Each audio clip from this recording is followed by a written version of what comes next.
Hey, hello and welcome everyone to another session. First of all, hope you guys have been reading um, along and everything, because I believe next week there will be a quiz. Um, so be prepared for that.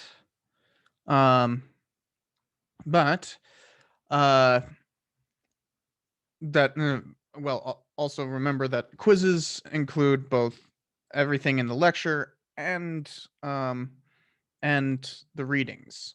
So I can ask you anything from since the last quiz. Um, and it'll be the same format, 5 questions, multiple choice. Um, so, um, any questions on that before we move on to the lecture? Cool. All right. So, today's going to be a little bit more fun than Tuesday. Hard to veer from literal genocide to to other subjects, but hold on a second while I hit screen share.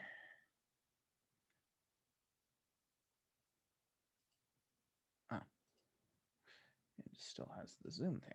There we go. But last time we talked about the Philippine insurrection and that is technically an American small war. So today we're gonna kind of veer off from general American history and talk about how um, there is this idea that there's peacetime um, during certain periods, but in fact, the U.S. has never really had a decade of peace, not a single one. The longest period of peace is in our history is about 5 years. Um, so we often like to talk about like peacetime, but that's just a delusion. Um, Instead, US history is absolutely chock full of what are called small wars. But that is actually a pretty difficult term to define. Um, so generally we don't historians do not consider declared wars to be small wars. I mean, so like even the Spanish American War, our smallest declared war, was a declared war and therefore not a uh, not a small war. So the uh, the Civil War, for instance, though, was undeclared because it was technically and putting down an insurrection. Insurrections are technically not wars, according to um, the U.S. Constitution. Of course, I don't think anybody's going to say that the Civil War wasn't a war, um, nor will they say that the Philippine insurrection was not a war. Um, but the problem is you can't declare war on yourself. Um, so an insurrection under is not a declared war. Um, but there's also many other forms of undeclared war. For instance, we will be talking later in the class about the Vietnam War, um, all the various Indian wars throughout the 19th century, which we talked about in an earlier lecture. Those were undeclared. Um, so, um, while it is technically a undeclared war is still technically peacetime according to the U.S. Constitution. Um, how do you have a war during peacetime? Um, so this was a this is going to be a bit of a definition issue throughout the rest of this lecture. So keep that in mind. Um, and in fact, the U.S. hasn't declared a war since World War II. Um, the then there's the question of, what kind of war constitutes a small war? Um, does it have to involve guerrilla fighting? For instance, the Vietnam War has a lot of guerrilla fighting, and very what's called unconventional tactics, or strategy. Um, but why would a war have to be defined by how it's fought? So that's not exactly a good definition for small war either. So I actually tend to lean towards the idea of how people remember it. Um, Essentially, if it's um, too big of a war to be insignificant, there's tons of wars we've had that, were basically just a shooting incident that might have killed like one or two people, and nobody remembers it, but it also didn't make a significant impact. Um, but they're also too small to be remembered. So think of it that way, that it's too big to be insignificant, but too small to be remembered. Though this definition, of course, has a problem because it doesn't actually it's defining a war after it's happened. Um, but the main point is that these wars have lasting effects. For instance, a lot of small wars can build up over time towards a big war. We'll see that with World War One.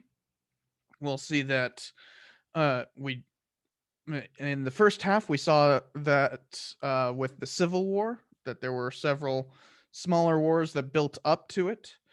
Um, and so smaller wars can often lead to an actual big war. Um, we'll also kind of see that with Vietnam. It's a little bit hazy there. Um, so keep in mind when we're talking about these various wars that this is um, just how historians define small wars.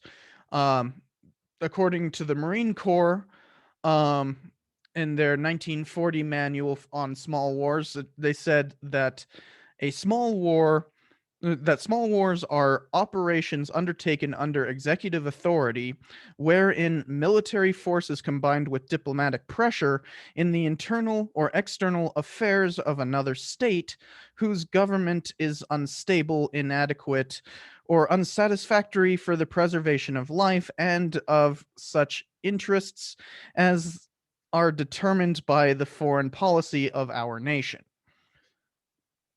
It's a bit of word salad, but essentially it's that that they're foreign interventions. But we'll see that foreign interventions are just a phase of American small wars, because it, these small wars are defined also by when they happened. The U.S. has had several phases of small wars. The first and most obvious being Indian Wars, um, because well, we fought an Indian War literally the year that we declared independence. Um, Against the Cherokee had joined in with the British. Um, and what's generally defined as the end of the Indian Wars the massacre at Wounded Knee. Um, but we saw in the Western lecture there's actually some detritus left over. Um, but then after that, as the U.S. was trying to assert its independence internationally, um, and maintain our sovereignty, there was there were several wars over commercial interests. Um, for instance, fighting against pirates. The U.S. actually had a series of campaigns against pirates in the early 19th century. Not just the Barbary Coast pirates in North Africa, who are actually better defined as corsairs than than pirates, but also in the Caribbean and the Aegean.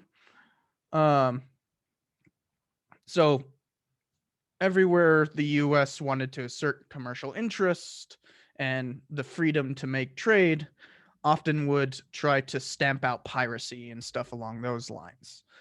Um, then, throughout the late 19th century, there were a series of wars to. That is a loud truck. Um, there were a series of wars to assert um, what are called unequal treaties. Essentially, um, the European powers were managing to assert their dominance over places like China by having disproportionate trade agreements, where basically they're allowed to trade anything and China is put in a subservient position. So the U.S. engaged in a series of wars to do that. Um, for instance, in Korea in 1871, the U.S. engaged in such a war. Um, these were minor interventions, hardly any actual fighting, but they resulted in unequal treaties. Um, the last of the, how we talked about some of these wars can culminate into other wars. Uh, you could say that the larger push for more and more imperialism led straight to the Spanish American War. Um, then after that, especially with the um, as the U.S. kind of turned away from imperialism for a little bit after the disaster in the Philippines, um, the U.S. engaged in a number of wars of intervention, which we'll be talking about a number of them in just a little bit. These wars of intervention are essentially the U.S. pops in um, either because they want to punish a country for having done something, like killing missionaries or something along those lines, um, or they want to kind of intervene to protect U.S. interests. So there were a number of these all the way um, throughout the early 20th century, including World War II itself. Um, then there are wars of occupation. And this itself is funky because the Philippines was basically a war of occupation, even though it was, in fact, a U.S. possession. You can see how it was basically a war of occupation. The point being that the U.S. intervenes or occupies some territory by force. Um, and we'll see that Wilsonianism, especially after 1914, his second Woodrow Wilson's second year as president, um, he engaged in a number of what are called humanitarian interventions that basically the U.S. intervenes on behalf of the country for their own good. Um, if you can't tell by the sarcasm, it's a bit of an erroneous assumption, but um, we are still doing these kinds of interventions even today, especially in the Middle East. But you can also see that, like with things such as the Middle East, there's ulterior motives. Um, and then after World War II, there was a series, well, still is, that of what are called police actions. And essentially, a police action is that somebody has violated a treaty. For instance, North Korea invaded South Korea, and now the U.S. has to intervene and prevent and keep South Korea from being completely pushed off the map. Um, one could say that the war in Afghanistan is essentially a police action. Um, so these are still going on today as well. Um, then, of course, there were a series of small wars because of the Cold War, many of these being wars of occupation. Um, And um, Cold War, while it's often described as a war never fought, we'll actually see one of the wars that might have precipitated the Cold War and is often forgotten. And then, of course, today we are in another phase of all of this, the global war on terrorism, which began after 9/11. We will talk about that as the final lecture in this series. Um, so, uh, just to get a sense, because I'm talking about like large swaths, like there's just all these wars, but let's look at um, an actual list of American small wars, because you will be everyone should probably be surprised by the sheer amount of them. So we started this class in 1877, so let's go there. You will see, as you can see from all this, it's a it's a pretty large list. Um, for instance, right here, the Colfax County War, that's actually here in New Mexico. Um, over the Maxwell land grant up in northern New Mexico. It's known as the Colfax County War, even though it actually was in 3 separate counties. Um, but the Lincoln County War, you guys have probably heard that. Well, I think we talked about that earlier in the class. Billy the Kid and all that kind of fun stuff. But you can see there's just tons of this stuff. And it's hard to keep track. At no point should we consider ourselves in peacetime while all of this is going on. Um, so I have not updated this list for a while, but you can see even into the 1990s, there were just tons of different interventions and U.S. U.S. Attacks on the U.S. and stuff like that. It's really the idea of peace is quite a delusion. Um, if you would like to go into any of these things, we might if we have spare time, but I just want you guys to see the sheer amount of wars the U.S. has engaged in. Um, so, uh, the first one I want to talk about happens right after the beginning of the Philippine insurrection. And in fact, many of the troops from the Philippine insurrection were diverted to China to put down the Boxer Rebellion.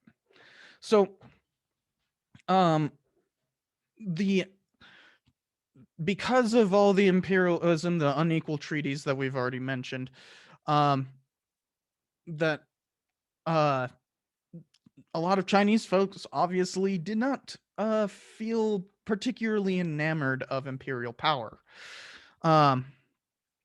They started forming anti-imperialist groups and even attacking foreigners, especially missionaries, which um, did not endear them to Americans, to say the least. And the largest group of these anti-imperialists um, were I'm not even going to try to pronounce that, but this word right here, um, which which translates to the entire name translates to, there's a couple of different ways of saying it, the League of Harmony and Justice, or the National Righteousness Group, or the Plum Blossom Fists, or the Fists of Harmony and Justice. And so the reason why foreigners, especially us, the US, called them boxers was because of their use of martial arts, basically. There was also kind of a religious aspect to the boxers, that they believed that they had some sort of special power to not be hit with bullets if they practiced their martial art in a particular way. Um, many this would lead to a lot of casualties on the Boxers, but you know they many of them actually did believe this, and some of them would wear like special shirts in the battle that were supposed to protect from bullets. Um, and so they started attacking Westerners, especially missionaries throughout China. And you have to understand, China is a gigantic country. It is actually larger than the U.S. today, but it was smaller than the U.S. at this point. Um, and eventually they laid siege to the legations in the capital of Peking, now known as Beijing. But Peking is, I mean, a legation is essentially like a mini city for diplomats. Um, this is the legation in Peking was actually the biggest legation in the world, and um, it had ambassadors from the U.S., Germany, uh, basically all of Western Europe, you know, and so when the Boxers started to lay siege to this, and they would do so for 55 days, um, they were attacking ambassadors. Um, of course, along with the legation is a bunch of uh, businessmen and trade officials and stuff like that. It is basically a mini city, and in fact, the legations were right next to the what's known as the Forbidden City, um, and the Forbidden City um, is where the Empress was.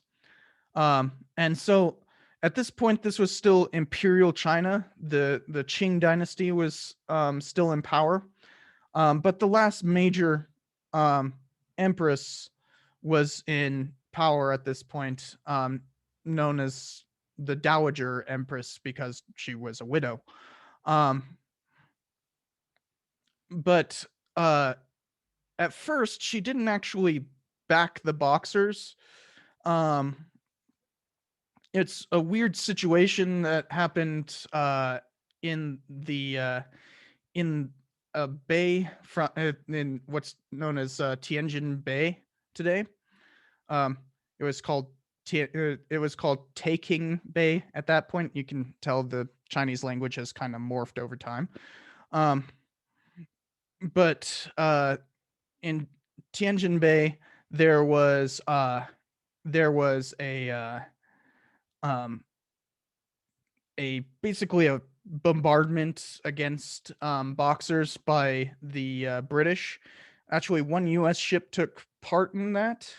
The U.S. had already been uh, had been uh, party to some of the unequal treaties and had our own patrol ships in the Yangtze River. So the U.S. had actually had patrol ships going up and down the Yangtze River since 1854. And would continue to do so all the way until World War II.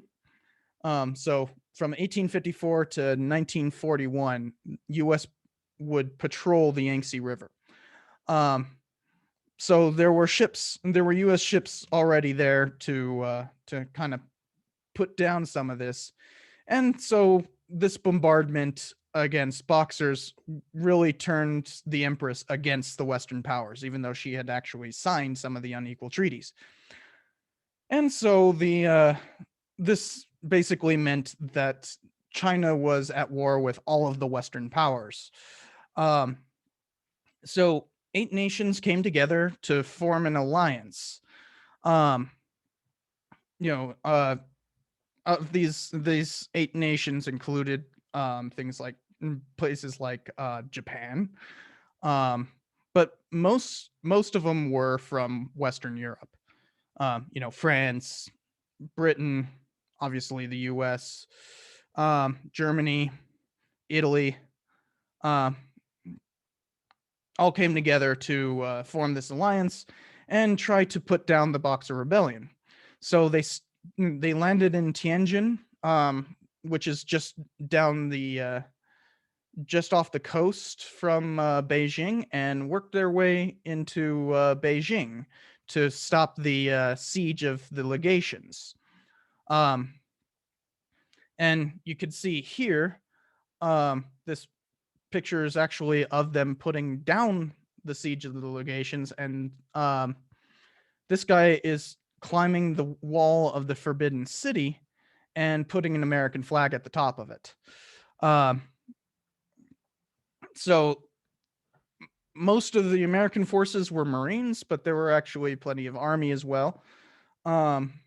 Especially once the Boxer Rebellion was completely put down, and the U.S. remained there for another few months just to make sure that the rebels didn't pop up again. This led to forcing the Qing dynasty to sign another batch of unequal treaties, giving even further freedoms inside of China to all the Western powers, and this basically signed the death warrant of the entire dynasty, which would fall in another decade. So you can see with these kinds of small wars is that they tend to be that this one at least tends to be a quick, snappy affair. You know, it's you get in, do the deed, and get out, right? But sometimes you don't really have a choice, and the war is much more defensive, which is exactly what happened on the U.S. border during the Mexican Revolution. So, the Mexican Revolution is a convoluted affair, and we don't really have time to get into how it happened and why it became basically a long-term civil war. But um, you had the you had a corrupt president who basically blocked um, somebody from running against him. That turned into a rebellion. The rebellion managed to actually be successful, but Madero's group kind of fractured into a bunch of other groups. For instance, you have like the centralists who are like Carranza here, and you have um, more kind of bandits, you could call them. This is Pancho Villa right here. Um, and he was more, um, he more had like a cult of personality around him. He wanted to control northern Mexico. Um, and so because of all the fighting that was happening in Mexico from 1910, the U.S. fortified we fortified our borders to make sure that um, that all this fighting doesn't spill over to the border. Um, for instance, the 1911 Battle of Tijuana um, actually did spill over the border. There were a bunch of people who literally lined up on the hills around San Diego, which is right next to Tijuana. They got up on the hills to just watch the battle because why not? Don't have anything else to do. And a couple of them actually ended up getting shot uh, just for watching the battle. So, you know, from that point on, you'd see a number of battles that would kind of bleed over into the border. Also, people would try to take refuge in the United States by, if they're retreating from a battle, they'd cross the border knowing that their pursuers wouldn't cross the border, because then there's that's a fight crossing into the U.S., and the U.S. is just going to bombard anyone who's trying to have it spill over into our borders. And so they would willingly be captured by U.S. troops rather than continue to be pursued. This happened a number of times, to the point that there was a massive prison camp in San Diego, But there were actually other prison camps. For instance, there were 2 here in New Mexico. Um, and essentially, it was just to hold back, to hold the people who had crossed the border during a battle or something along those lines, and make sure that they can't go and rejoin the fighting. They were essentially prisoners of war. Um, but this the radicalism of the revolution um, also started to spill into the U.S. with the Plan de San Diego. Now, this is referring to San Diego, Texas, not San Diego in California. Um, but the Plan de San Diego was essentially the idea that they would foment revolution in Texas, and that by doing so, somehow the Native American population would rise up in insurrection and overthrow Texas as a whole, and allow Mexico to re-annex Texas. It was a foolish plan to say the least, but for some reason people actually believed in it, leading to what Texans know as the Bandit War. Essentially, these seditionists, um, would cross the Rio Grande and attack ranches and that kind of thing, and ranchers would have to take the war into their own hands and fight the sediciosos. Um, Also, because of that bloodshed, they started to resort to lynching and whatnot, and it got really nasty. Um, they would also cross the border and lynch people. So, um, you know, Texas tends to be a bit lynch happy in the early 20th century. Um, then there was the Tampico affair, um, where Germany was sending arms. This is during World War One, um, right at the beginning of it, and in September, right after the war World War One starts in August of 1914. But Germany was sending arms to um, certain parts of the revolution. Realize it's all split up. You know, you've got like the Zapatistas in the south, you've got the Villaistas in the north, and the central government under Herrera. I cannot say that word. Um, Anyway, um, the U.S. had basically imposed a trade embargo um, on Mexico, and Germany was going to violate that. There was long-standing tensions with Germany, which we'll get to in the World War One lecture. Um, and so the U.S. Invaded Veracruz, the state of Veracruz, took it over for a month or two to basically prevent this from happening and to seize the customs house there. Um, Funny enough, the ship that was bound for Veracruz just diverted to the Yucatan and delivered the arms and armaments anyways. Oops. Um, there was a war still raging over there called the Caste War that was, another part of the craziness of the Mexican Revolution. So the U.S. was obviously picking sides. Woodrow Wilson, who was president at this point, was really playing favorites and trying to say that he decided who would be who was the true president uh, of Mexico. And for a little bit in there, the U.S. had actually supported Pancho Villa. You can see here, this picture is actually taken in the U.S. While you have Carranza here, Pancho Villa here, this is Blackjack Pershing, John Blackjack Pershing. He was the highest, well, he actually is the highest ranking general in U.S. history. Um, but that would come during World War One a few years later. But at this point, he was the highest ranking general in the U.S. Army. So you could tell they're all buddy buddy. They're freaking helping each other out and that. Well, the U.S. actually really wanted to buddy up to Carranza here, and so when Pancho Villa and Carranza split up, the U.S. chose to continue supporting the Carranzaistas, and so um, Pancho Villa took this rather personally.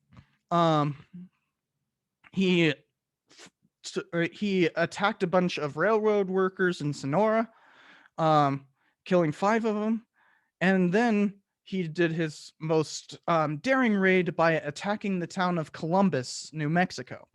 Just it's still there. Columbus is south of here, right there on the border, and he just ransacked the town, overran the tiny little armory there, and fled across the border again.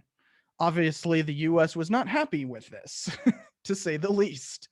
Um, uh, Newspapers were treating Pancho Villa as basically the same way that we treat Osama bin Laden today. Um, but the this raid was the equivalent of doing 9/11, but I don't have it in my notes, but it was a very small amount of casualties actually, but a few people did die. Also, Villa would raid a number of towns in small towns in Texas as well. Well, at least Villaistas. Don't know if those were led by Villa at all. Um, so the U.S. sent Pershing down south into Sonora and Chihuahua um, to try to find um, uh, Villa and bring him to justice. So the U.S. occupied northern Mexico in 1916, all the way into 1917, and tried to hunt for Pancho Villa. This is the first time we used armored vehicles. And for instance, the person who would become General Patton, but at this point was just a lieutenant, Lieutenant George Patton Jr., was actually captured by Villa at one point and then let go. So there was a whole bunch of trial and error at this point, and it kind of was the lead up to World War One because of what was because of this Pershing punitive expedition. The Germans decided to play favorites again and sent a telegram saying to Mexico saying, "Hey, if if you start a war with the United States, we'll help you, and you can get the Southwest back. You can get California and all that."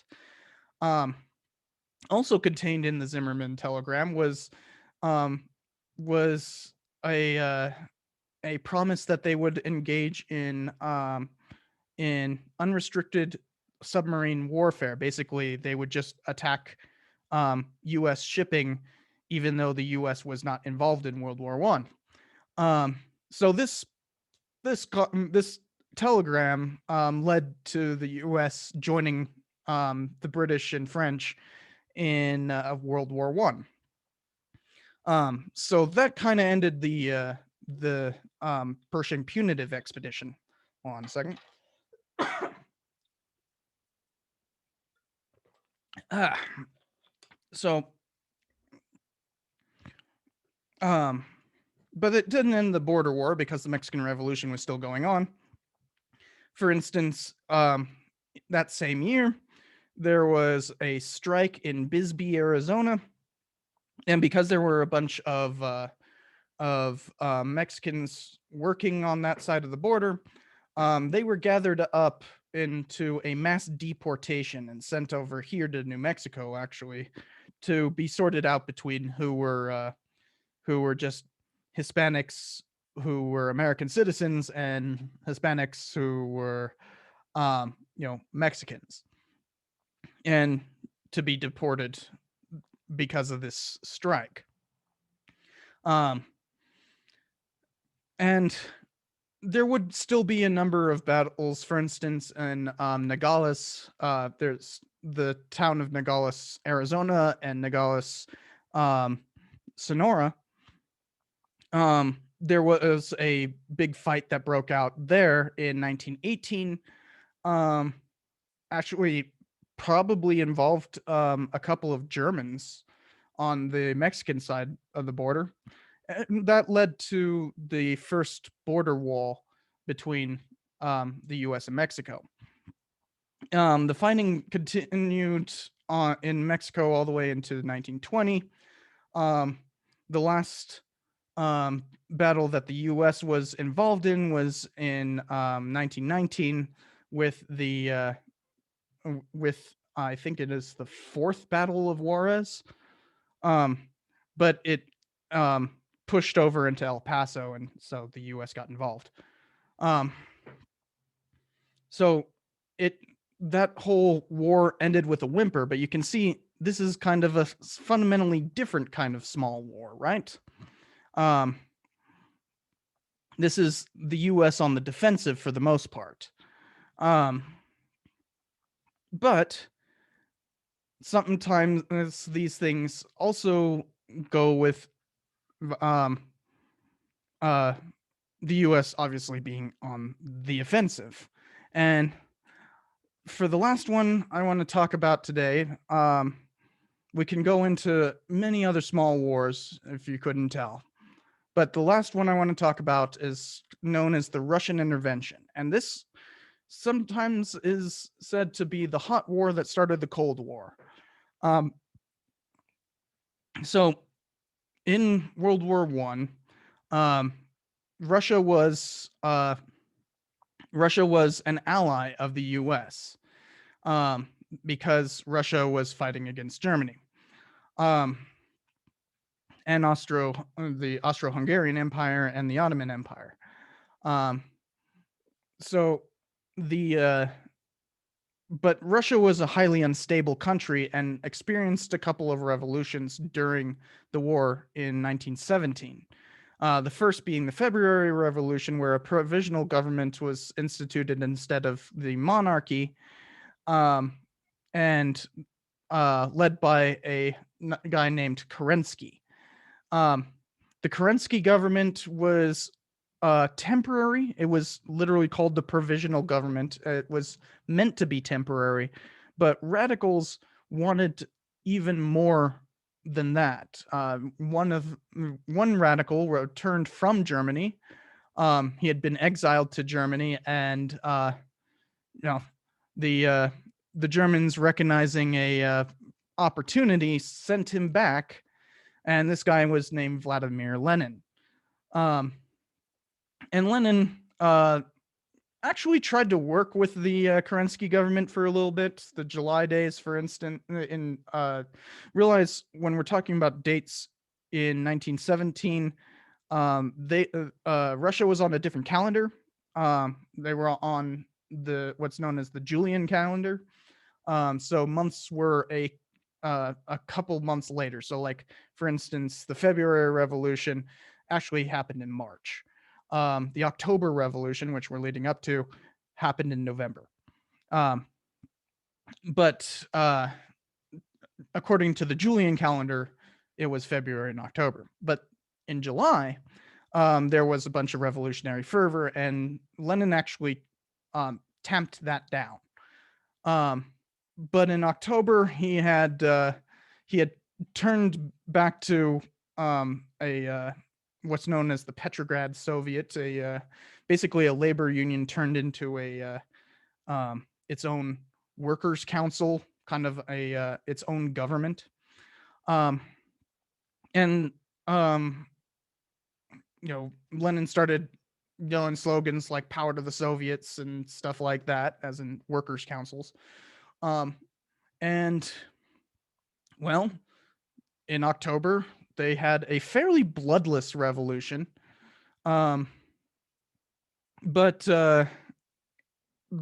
it wouldn't be bloodless for very long. Um, Lenin tried to institute a constituent assembly to write a constitution. Then, because the people elected to it weren't really the kind of people he wanted to be on the constituents to make a constitution, he disbanded it, created his own, and finally in March of 1918, um, he he had a treaty signed with Germany um, in the city of Brest-Litovsk, um, making peace with Germany. This is still in the midst of World War One. One of the slogans that the Bolsheviks being the ones who started the October Revolution, and Lenin was their leader. One of the things that the Bolsheviks had chanted over and over again was the slogan "Bread and Peace." Basically, you'll have food, and you'll have food because people were starving in Russia to fund the war effort and also the end of the war. Um, but right around the same time was the beginning of the Russian Civil War. Because of the disbandment of the Constituent Assembly, many people formed their own government, especially out in Omsk, out in Siberia. And there were various regions that were not under the control of the Bolsheviks. For instance, in northern Russia, it was mostly controlled by a group called Social Revolutionaries, or Left SRs. And so it just splintered off into this crazy quilt of civil war. Generally, anyone who opposed the Bolsheviks are known as white Russians, whereas the Bolsheviks are known as red Russians. But in reality, like left SRs are, as you could tell by the name, are not what you would call the white faction in political discourse. Red being, socialists and communists and that. So they were very red too. Sometimes they're called green Russians, but generally they're called white Russians, even though they're not white. They're red. So all this is going on, and the British got all up in a tizzy about it. There were a lot of competing reasons why they wanted to intervene. But the main one that they said publicly was that there was a group of known as the Czech Legion um, that had been fighting to get back to the front. So basically, they wanted to get the Czech Legion to control to get back to fighting World War One.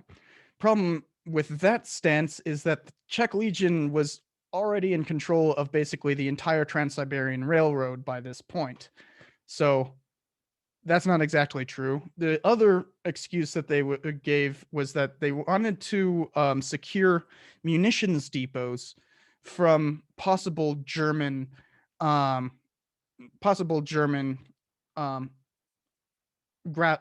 getting all the way to them. But um, one of these depots was on the far end of Siberia um, in a freshwater port right over there. Obviously, Germans are not going to fight all the way across Russia. And the other major one was up in Archangel.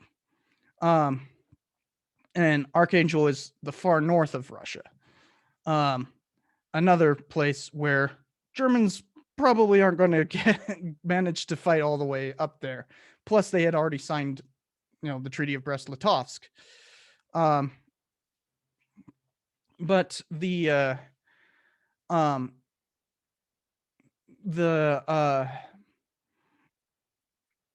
the British decided to intervene anyways, and Woodrow Wilson basically followed suit. He made some more declarations about like making allowing Russia to self-determine and how dare they split up the Constituent Assembly and all that kind of stuff. But in reality, he was just following British orders. Um, and so the U.S., along with Britain, France, China, and Japan, invaded Russia. Um, this actually happened. For instance, um, this is in a place called Vladivostok, that freshwater port over in the far eastern side of Siberia. And Vladivostok, these troops marching right here, these are Japanese troops, but you can see right there, um, that's an American flag. That's Japanese flag, British flag, French flag. It's a Polish flag, but Poland basically didn't exist at this point. It's complicated. Um, these are U.S. sailors right here who are watching the procession. Um, these are um, these are French Marines right here, so you can see it's quite a coalition. But especially in northern Russia, the U.S. was the largest force. In Siberia, the largest force was the Japanese, hence why there's so many Japanese people here. But in fact, the U.S. actually invaded Russia. So those who say that the U.S. and Russia never fought a war, they're wrong. And in fact, because of taking over um, Archangel, Murmansk, Siberia, Caucasus, um, and that the Czech Legion had basically taken over the entirety of the Trans-Siberian Railroad. Um, the Allies actually held more territory than the Bolsheviks. Um, Technically, the U.S. was in control of a larger swath of Russia than Lenin. Um, but this didn't really go too well for the U.S. It was a very small force, especially up in Archangel, where it was a tiny force fighting against unimaginable cold. And eventually, the Bolsheviks managed to start fighting back. On the same day as the armistice is being signed back in France, for ending World War I, that being November 11th, 1918, a day that we still celebrate, which is but we celebrate it as Veterans Day, not as Armistice Day as other countries do. But the while that was happening, simultaneously there was a major battle happening in near Archangel. This is known as the Battle of Armistice Day, or Peace Day's Bloody Battle. It's obviously hyperbole in that, but a major Russian attack happened at a small village that was being protected by some Americans and Canadians. And they managed to repulse the attack, which, by the way, might have been led by Leon Trotsky, the Russian Minister of War. But that was kind of the one successful battle. Most of them, a series of setbacks followed, to the point that the U.S. withdrew from Archangel in early 1919. And we withdrew because we had lost the front. We'd been pushed back. And it wasn't worth trying to hold onto the area any further. Plus, the whole all those World War One reasons for staying there ended with the end of World War One. But you might notice that that says to 1920, doesn't it? So all of those World War One reasons go right out the door for this, and there's a huge amount of debate as to um, why anybody was there. Some people actually believe that that like the U.S. was that the Allies were trying to put down the revolution, though they never made any effort to do so. Um,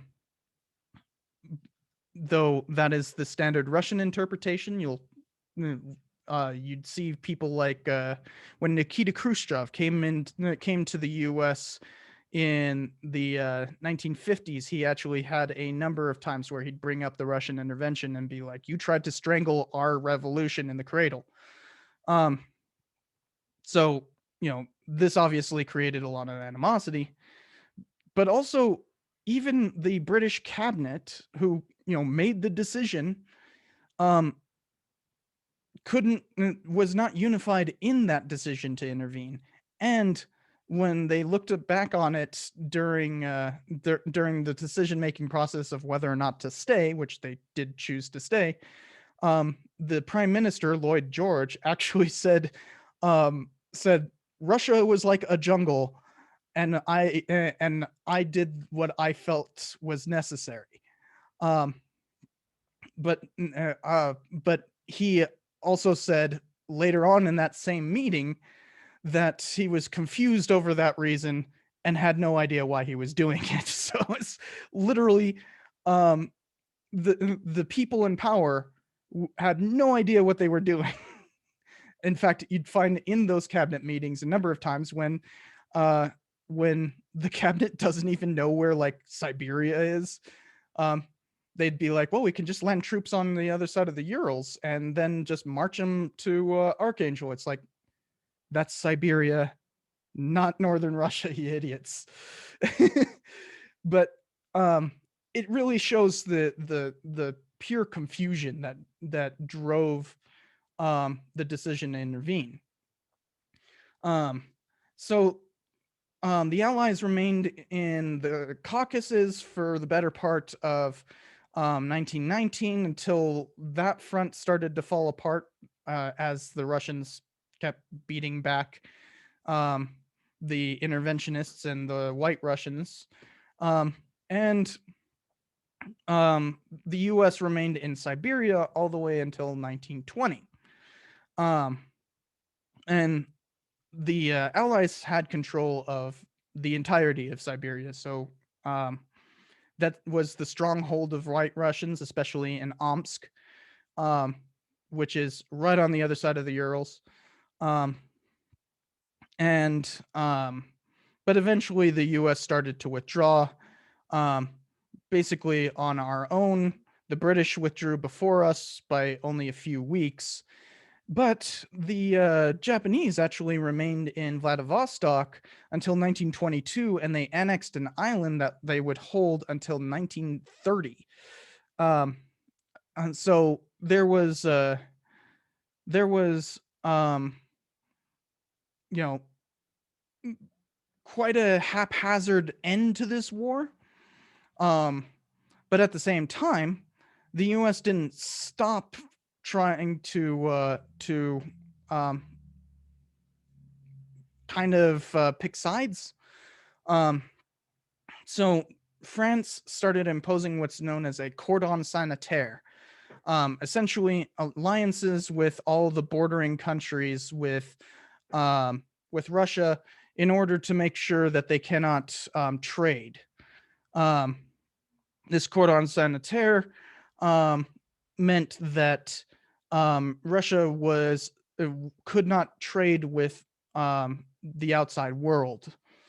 Um, and even though the Civil War ended in 1922, um, the U.S. actually had a embassy from one of the generals on the White Russian side named Kolchak um, in D.C. for a couple of years after that. Um, but the U.S. continued to not recognize Russia all the way until 1934. Um, that meant that um, no president, no one was allowed to trade with them. No one was allowed to do anything that would mean recognizing Russia as a country. The U.S. Official stance was that the Bolsheviks were an illegitimate government. But with the coming of the Great Depression, and that kind of ended. As the U.S. As Russia actually did really well during the Great Depression, the U.S. did not.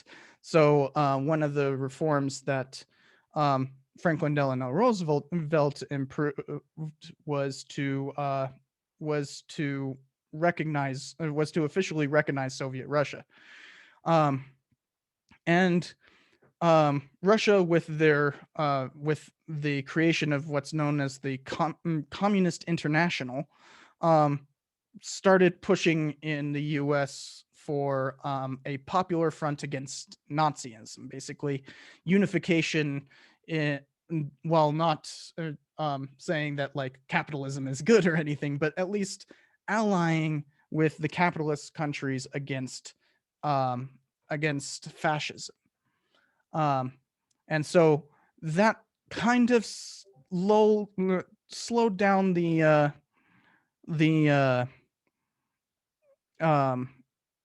this growing Cold War between the U.S. and Russia.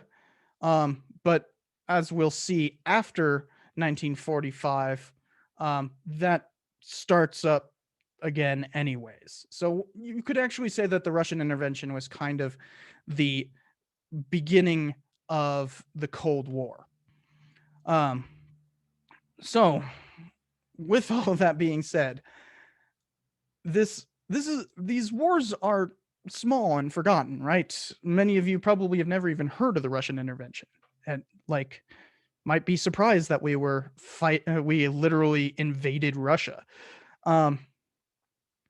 But they have a lasting impact. So remember when we were talking about the definition problems, that whole idea of it's too big to be insignificant and too small to be remembered. So these things have lasting effects. The Boxer Rebellion did not endear us to China. The border war did not endear us to Mexico, and the Russian intervention did not endear us to Russia. These have lasting effects, and the fact that we forget them also has an effect. So why does let's get out of screen sharing. Hold on. There we go.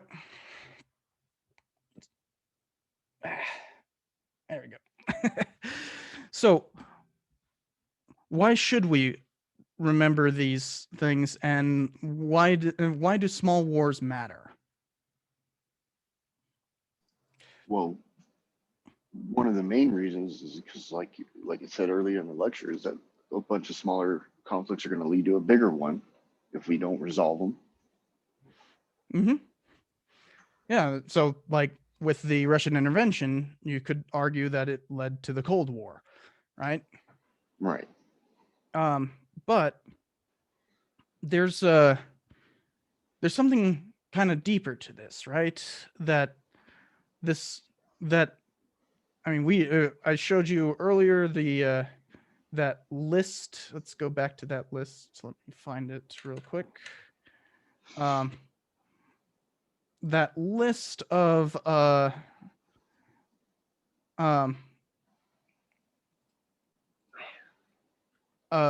small wars. We only covered 3 small wars today, but you can see there's just tons of these things, right? For instance, throughout that period, there was the U.S. intervention in the Samoan Civil War. which actually involved direct fighting between us and Germany.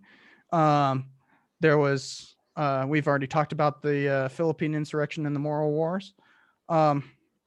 There was a series of wars in Colorado over mining. There was the U.S. kind of supporting the Panamanian Revolution, so that we could eventually build a canal through Panama. There was a series of what are known as banana wars, starting with the Panamanian Revolution. So you can see there's like, and that's just the first few years of the period that we covered today. It'd be hard to talk about each and every one. So why is it important to understand that small wars are a continuous thing and basically impossible to remember them all?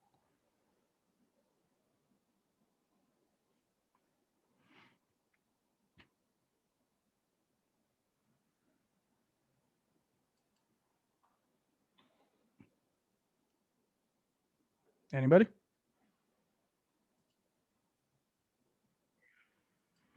So think about it this way: the term American Small Wars might be a term on the test, right? And you're supposed to identify what the historical significance is of that term. So how would you say American Small Wars are significant to U.S. history? I would say that the small wars, any type of war that the U.S. has been into, is strictly for resources, any type of resources. We have plenty of wars that are not over resources. Many of them are ideologically bent. For instance, Vietnam, we will find out that Vietnam was definitely not over resources. It's more of a political interest type thing. Vietnam was more of us covering France's butt because they were messing up the 20 years before. That's one way of interpreting it. There's many beyond that. But not just, but you're talking about like causes of war. What makes it significant? American Small Wars significant to American history? Margaret says it also shapes relations with other nations and with the U.S. But some of these wars are within the borders of the U.S., right? We got Indian wars and labor wars and that kind of thing. We've already talked about some of them, like the Battle of Blair Mountain. Could call that an American Small War.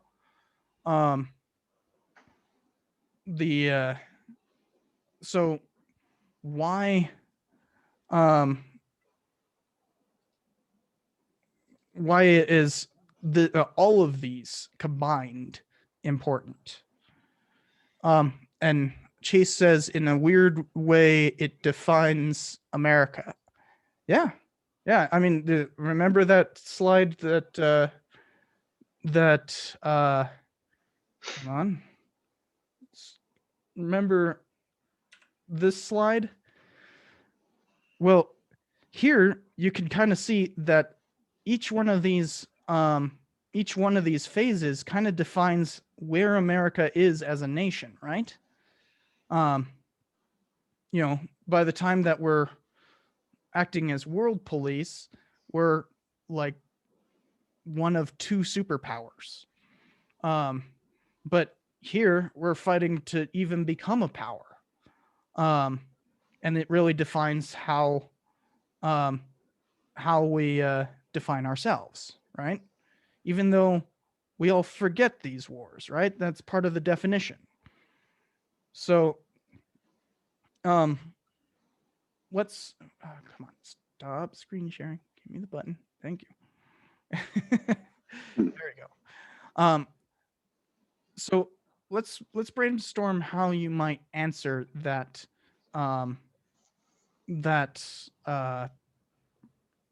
question on the test. So one, how will you define American Small Wars? We talked about many definitions, and you won't be wrong if you choose one that I don't agree with or anything along those lines.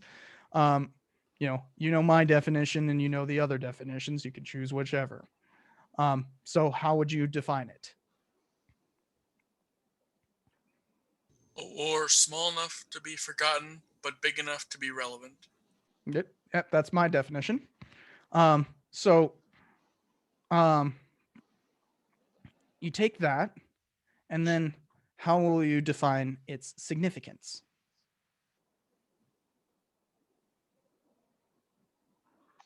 Establishing sort of establishing like our American ideology, I think, and then trying to what's the word I'm looking for? Encourage or I mean, I guess just kind of force that kind of outside of our borders as well, just American ideology. That way that we can kind of push our political agenda type. Mhm. Okay. Yeah. So a easy way would be to define what America stands for, and push that ideology outward, right?